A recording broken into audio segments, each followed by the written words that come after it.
கொஞ்சம் போயிருக்கு.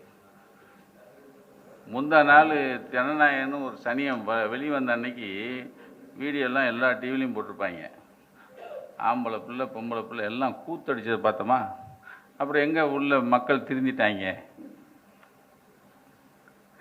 இன்னமும் கையை காலை கடிச்சிக்கணும். அதில் சொல்கிறான் ஒருத்தன், ஒரு எங்கள் என்ன சொல்லுவாங்க, தளபதி சொன்னாங்களே, ஏதோ தளபதி கடைசியாக நடித்தது அழுதுக்கு சொல்கிறான், இனிமேல் அவர் நடிக்க போகிறத நான் பார்க்க போகிறது. டேய், அவன் நடிச்சுட்டு தாண்டா இருக்கான் இன்னைக்கு வரைக்கும்.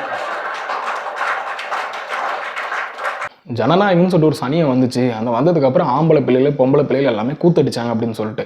ஆமாம், சார் தானே உட்காந்து விளக்கு பிடிச்சிட்டு இருந்தார் கூத்தடிக்கிறதெல்லாம் பார்க்குறக்கு. என்ன சார், என்ன பேச்சு சார் இதெல்லாம் உங்களுக்கு, என்னடா பேச்சு உனக்கு அப்படின்னு சொல்லிட்டு தான் கேட்க தோணுது. சனியன்னு சொல்கிறா, முதலமைச்சர் அவன் பேசுகிறா.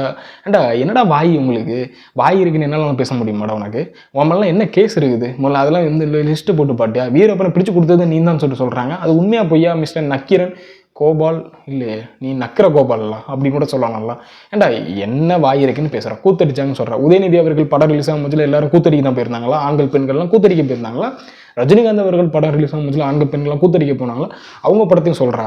ரஜினிகாந்த் அவர்கள் படம் முந்தைய படம் இப்போ இருக்கிற படம்லாம் வந்து டீசெண்டாக தானே இருக்குது. அவர் படம்லாம் பார்க்க போனால் எப்போ ஏதோ சாமி படம் பார்த்துட்டு வந்த மாதிரி தானே இருக்கும், எல்லாருக்கும் திருப்தி அடைஞ்ச மாதிரி தானே இருக்கும், எந்த வேடம் பேடாக கூட யூஸ் பண்ண மாட்டார்களா? அதே மாதிரி உதயநிதி அவர்கள் நடித்த படம்லாம் வந்து எம்புட்டு இருக்குது ஆசைன்னு சொல்லிட்டு ஒரு ரொமான்டிக் சாரி அது கிடையாது. அவர் வந்து டீசெண்டாக நடிச்சுட்டு போயிருக்காரு. அதெல்லாம் தூய்மையான படம், யாருமே கூத்தடிக்கல, வாயில தான் வந்துட போகுது. அந்த மாதிரி இருப்பாங்கல்ல. அதனால நீ உட்காந்துட்டு என்ன டிஎம்கேக்கு முட்டு கொடுக்குறா, சரி அது நீ முட்டு கொடு, தப்புன்னு இல்லை. நீ ஒருத்தரை வந்து நீ பேசுகிறான்னா நீ பேசு, ஒன்றுமே பிரச்சனை இல்லை. பேசுகிற வார்த்தைகள் ஏன் அப்படி போகுது? நக்கிர கோபால்னு சொன்னால் உங்களுக்கு கோவம் வருமா வராதா மிஸ்டர் நக்கிர கோபால்? கோவம் வரும்ல கோபால். உங்கள் முன்னாடி நான் வந்து இவர் நக்கிரன் கோபாலுக்கு பதிலாக நான் நக்கிர கோபால் அப்படின்னு சொல்லிட்டு உங்கள் ஸ்டேஜில் வச்சு நான் சொல்கிறேன்னு வச்சுக்கேன். உனக்கு கோவம் வருமா வராதாடா? டாடா வரும்னாலாம் அப்படின்னு சொல்லிட்டு கேட்க தோணுதுங்க சார். இது வரைக்கும் நான் பேசுனது நீங்கள் ஒரு முதலமைச்சர்னு சொல்லிட்டு பாராமல், நான் ஒன்று சொல்கிறேங்க, இவர் வந்து முதலமைச்சர் அவர்கள் இந்த மாதிரி ஆட்கள்லாம் பேச விட்டு வேடிக்கை பார்க்குறது எனக்கு கோபமாக வருது. என்ன பண்ணணும்னா, இந்த மாதிரி ஆட்கள்லாம் முதலமைச்சர் அவர்களை ஸ்டாலின் அவர்கள் இப்படி பேசும்போது, இவர் முன்னாள் முதலமைச்சர் ஸ்டாலின் அவர்களை நம்ம இந்த மாதிரி ஸ்டேஜ்லாம் நம்ம பேசணும் தான் என்ன பண்ணியிருப்பாங்க தெரியுமா? நான் இப்படி பேசியிருந்தேன் அப்படின்னா என்னை பிடிச்சி உள்ளே போட்டிருப்பாங்க. பிடிச்சிட்டு என் மேலே பல அவதூறுகள் கேஸை போட்டுட்டு உள்ளே வச்சுட்டு என்னை பேசக்கூடாத அளவுக்கு என்ன பண்ணியிருப்பாங்க. ஏன் ஒரு ஆளை பண்ணலையா? வீட்டில் கொண்டு என்னத்தை கொட்டினாங்க, ஒரு ஆள் பேசிட்டாங்க, இருக்கிற எல்லாத்தையுமே அவுத்து விட்டுட்டுருக்கேன் அப்படின்ட்டு. ஏண்டா வாய் மீசை வளர்ந்துருக்க தவிர அறிவு வளர்ந்துருக்காடா முட்டாப்பையில். ரொம்ப அதிகமாகலாம் எனக்கு வழக்கு இல்லை. ஒரு 261 எஃப்ஐஆர் வந்து இருக்கு. ஒரு 3 மர்டர் கேஸ் இருக்குது, ஒரு 4 கடத்தல் வழக்கு இருக்குது, ஒரு பொடா வழக்கு, ஒரு ஆயுத வழக்கு. இது இல்லாமல் ஒரு 111 டிஃபமேட்ரி இருக்குது. அதோடு சேர்த்து தான் இப்போ கவர்னர் போட்ட ஒரு வழக்கு இருக்குது. நம்ம ஊரில் மட்டும்தான்டா கொலை பண்ணவனையும் குண்டாசு வாங்கினவனையும் எஃப்ஐஆர் ஒரு 200 எஃப்ஐஆர் வச்சுருக்கவனையும் கொண்டாடி கை தட்டுறதை மட்டும் இங்கே மட்டும் தான் பார்க்க முடியுமோன்னு எனக்கு தோணுது. ஏண்டா இதில் என்னடா பெருமை? நாய்க்கு எதில் பெருமைப்படணுன்னே நாய்க்கு தெரியாது போல். நான் வந்து 200 புத்தகம் எழுதியிருக்கேன், 200 பேருக்கு நல்லது பண்ணியிருக்கேன், இவ்வளோ இது பண்ணியிருக்கேன், நான் யாரையும் மாட்டி விட்டதில்லை, யாருக்கும் விஷம் வச்சு ஏதாவது சொல்லிட போகிறேன், அந்த மாதிரி எதுவும் பண்ணதில்லை, நான் வந்து ஒரு தூய மனுஷன், நான் அந்த மாதிரி பண்ணேன் மக்களுக்காக இதை பண்ணேன் அப்படின்னு சொன்னான்னா உனக்கு உட்காந்து கை தட்டலாம், சூப்பர் ப்ரோ அப்படின்னு சொல்லிட்டு சொல்லலாம். கேஸு வாங்குறதுல என்ன பெருமை மயிர் இருக்குது உனக்கு? அதில் பாதி கேஸு உண்மை மர்டர் கேஸு, அதுவும் 3 மர்டர் கேஸ் வேறு போட்டிருக்காங்கன்னு சொல்கிறேன். ஏன்டா இதில் என்னடா பெருமை இருக்குது? இதுக்கும் உட்காந்துட்டு கிளாப் தட்டிகிட்டு இருக்கேன்டா, கேவலமாக இருக்குடா. இதில் வேறு பெருமைப்பட்டுக்கிறானுங்க நிறைய பேர் பெரிய மீசை. அதான் அந்த மீசை இருக்கிறதுக்கு நீலாம் உனக்கு எதுக்கு மீசை? பேசாமல் அந்த மீசையை வலிச்சு போட்டுரு, சரியா? உனக்கு அதுக்கெல்லாம் லாய்க்கே கிடையாது. நான் சொல்லிக்கிட்டே இருக்கேன், அவன் மேலே ஒரு எஃப்ஐஆரை போடுங்கன்னு. சார் சொல்லிக்கிட்டே இருந்தேன் சார், வீடியோலையும் சொன்னேன், நேராக பார்த்து சொன்னேன், ஒரே ஒரு எஃப்ஐஆர் போடுங்க, அந்த பஸ்ஸை சீஸ் பண்ணுங்க, போதும், டாபிக்காகவே இருக்காது. இதுக்கு அரெஸ்ட் பண்ணி வாங்கிக்கிறீங்களா? இந்த சனியெல்லாம் பார்த்தாச்சு ரொம்ப. மிஸ்டர் நக்கரகோபால் சொல்கிற மாதிரி அவர் மேலே ஒரு எஃப்ஐஆரை போட்டிருந்தோம் அப்படின்னா பல களவாணித்தனங்கள் வெளியே வந்திருக்கும். அப்படி வெளியே வந்துருச்சுன்னா அந்த தமிழ்நாட்டு மக்களுக்கு வந்து கண்டிப்பாக நிறைய விஷயம் தெரிஞ்சிருக்கும். செகண்ட் என்னென்னா, அவர் அரெஸ்ட் பண்ணியிருந்தாங்க அப்படின்னா இப்போ 108 சீட்டு கொடுத்துருக்குது, எனக்கு தெரிஞ்ச 150 சீட்டாக கொடுத்துருக்கலாம். அதனால தான் அவரை டச் பண்ணாமே விட்டுட்டாங்க. ஏன்னா இவர் விஜய் அவர்களை ஜெயிக்க வச்சதுக்கு முக்கிய காரணமே டிஎம்கே, அதுக்கப்புறம் குட்டி சாத்தான், ஒரு 2 குட்டி சாத்தான் இருக்குது, அந்த சாத்தான்கள், அதுக்கப்புறம் திருநதி பிச்சைக்காரன், இத்தனை பேர் சேர்ந்து தான் வந்து விஜய் அவர்கள் மேலே பல அவதூறுகளை பரப்பி அவரை வந்து இந்த அளவுக்கு ஜெயிக்க வைக்கிறது. கண்டிப்பாக ஒரு பெர்சன்டேஜ் அவங்க வந்து ஹெல்ப் பண்ணியிருப்பாங்க, இல்லைன்னு சொல்லவே இல்லையே, இங்கே மாற்றுக்கிறதே கிடையாது. அதே மாதிரி இந்த நக்கரகோபால் சொல்கிற மாதிரி கேஸை போட்டு பார்க்கணும், அவன் இவன் நக்கிற வேலையை மட்டும் பாடுறா, அறிவாலயத்தில் உனக்கு என்ன வேலை இருக்குது, அந்த வேலை மயிரை மட்டும் உட்காந்து பாரு சரியா.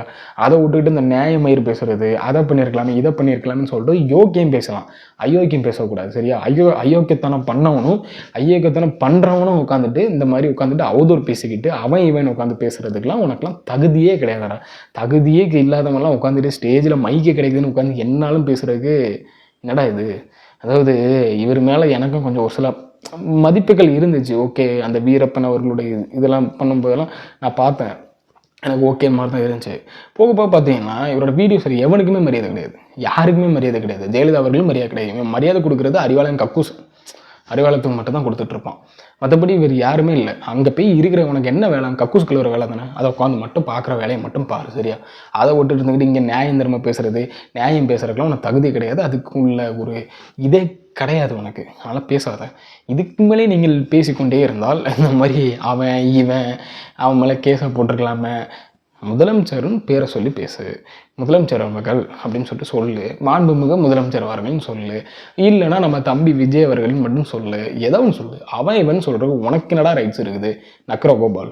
கோவம் வரும், இந்த வீடியோ கண்டிப்பாக அவன் பார்த்தான்னா கண்டிப்பாக கோவம் வரும். என்னடா அவன் இவனு உட்காந்து நம்மளை சின்ன பையன் உட்காந்து பேசிகிட்டு இருக்கான்னு சொல்லிட்டு வருமாடா உனக்கு. இவ்வளோ நான் பேசும்போது சோத்துல வேறு எதுவும் நீங்கள் சோத்துக்கு போல வேறு எதுவும் திங்கலை அப்படின்னு இருந்தானா கண்டிப்பாக உனக்கு கோவம் வரும் நான் பேசுகிறத பார்த்துட்டு. அப்படியும் உனக்கு மானரோசம் இல்லை அப்படின்னு நினச்சிங்கன்னா இவனுக்கு வேறு எதுவுமே கிடையாதுன்னு அர்த்தம். நீங்கள் இதை பற்றி என்ன நினைக்கிறீங்க?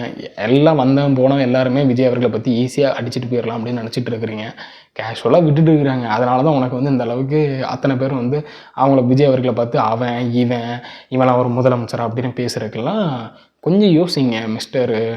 எப்படி சொல்கிறது, புல்லு பிடுங்குறாங்களா, முதல்ல யோசிங்க. நம்ம தலைவர்கள் எப்படி இருந்தாங்க, நம்ம தலைவர்னா முன்னாள் தலைவர்கள் சொல்லலை, இப்போ இருக்கிற உங்கள் தலைவர்கள் சொல்கிறேன். அந்த தற்கொலை தலைவர்களும் பொம்மை தலைவர்களும் வேற ஒரு கட்டுப்பாட்டில் இயங்கினா முன்னாள் முதலமைச்சர் ஒரு சில பேர்களையும் வச்சு யோசிங்க, அவங்களாம் எப்படி இருந்தாங்கன்னு சொல்லிட்டு யோசிச்சுட்டு அதுக்கப்புறம் உட்காந்துட்டு கமெண்ட் செக்ஷனில் கதருங்க. 234 டெபாசிட் வாங்குறவங்களாம் உட்காந்து கதறதுக்கு லாக்கியே கிடையாது. அவங்க கம்முன்னு வீட்டில் உட்காந்துக்க சரியா. கீழே கமெண்ட் செக்ஷனில் வந்துட்டாலே உடனே கடிக்க ஆரம்பிச்சிடுறது, விஜய் அவர்களை கடிக்கணும். இல்லைனா வீடியோ ஏதாவது ஒன்று போட்டோன்னா அவங்க அதை பற்றி சிந்திக்கவே மாட்டேங்கிறான். அந்த மாதிரி ஒன்றில் மாற்றி வச்சுருக்காருன்னா தற்கொலைகளா தெரியுது யார் இங்கே தற்கொலையாக இருக்கிறானுங்க, யார் இங்கே தெளிவாக இருக்கிறாங்கன்னு மக்கள் பார்த்துட்ருக்குறாங்க. சரி போதும், அடுத்த வீடியோவில் பார்க்கலாம். அதுக்கு முன்னாடி நம்ம சேனலுக்கு புதுசாக இருந்தீங்கன்னா கண்டிப்பாக சப்ஸ்கிரைப் பண்ணிடுங்க. ஒரு லைக் அண்ட் ஷேர், சப்ஸ்கிரைப் பண்ணி ஷேர் பண்ணுங்கள், ஒரு மோட்டிவேட் கொடுங்க. அடுத்த வீடியோவில் பார்க்கலாம். பாய். நம்ம வீடியோ வந்து டெய்லி வந்துட்டுருக்கோம், 2 or 3 வீடியோஸ் வந்து டெய்லி நம்ம அப்லோட் பண்ணிகிட்ருக்கோம்.